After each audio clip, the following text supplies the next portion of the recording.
Today we're going to go over two cases from Ghostek. They are the Covert 4 and Atomic Slim 3. Let's go over the Covert 4 first, and that's your TPU/silicone case with the kickstand on the back. As you can tell, it has the smoky transparent look to it with the orange impact padding on the corners.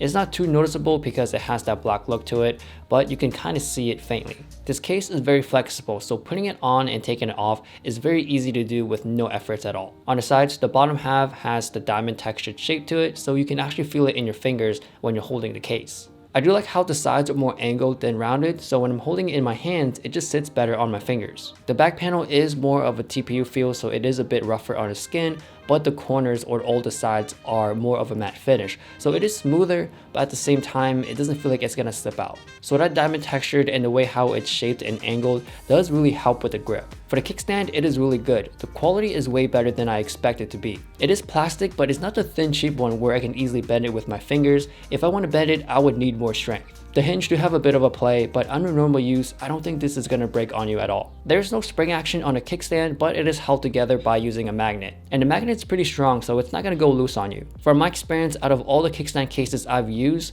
I would say the Covert 4 has the best quality kickstand out of all of them. Next up is the Atomic Slim 3, and this case is really premium. I got the red one, so it does scream out a lot of tension and it does catches people's eyes. The sides are made out of aluminum, so this is how it gives off that premium luxurious look. And because it is made out of metal, the first thing I notice is it's a lot more stiffer and it's not going to be as easy to take off versus the Covert 4. And with my first impressions of holding it, it's really smooth in the hands. So if you hate slippery cases and want more of a friction to it, then this is not the case for you. On the sides, you do have a bit of the TPU material on it with a bit of texture, but in terms of the smooth factor, it feels exactly or almost the same as metal. So overall, this is a slippery case. But if you so happen to drop this case, it does have a 12 feet drop protection, so there's nothing to worry about there. Well, actually, the only thing to worry about is if you do drop it on the sides, most likely you would nick the metal piece and you would probably feel it and see the scuff forever. The buttons do have a little bit of play, but it is still responsive. The back panel is clear plastic, so if you have it in your pocket a lot,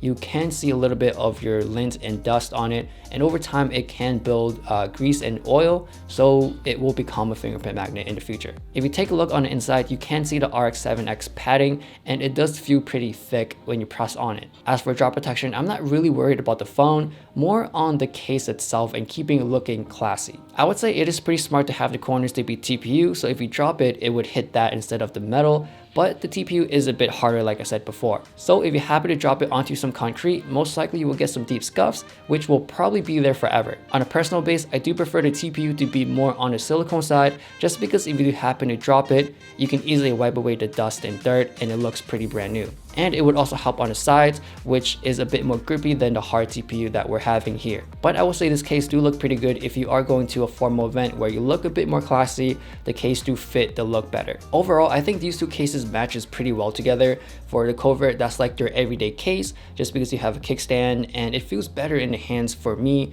and I do like the TPU material on it. The Atomic Slim do feel thicker in the hands versus the Covert, so if you do have small hands, then I would say the Covert is the better choice. When you're going out or someplace more classy, I feel like if you slap this case on, definitely you will get comments, you will actually turn eyes, and it just looks really good. But if you do want it all with the great drop protection, the really classy look and expensive feel, then pick the Atomic Slim 3. I do have the links and a discount code down below. Now, I don't know how long the discount code will last, so if you are really interested, go ahead and jump on it. Please follow me on Instagram, give a like, subscribe, hit the bell, and thanks for watching.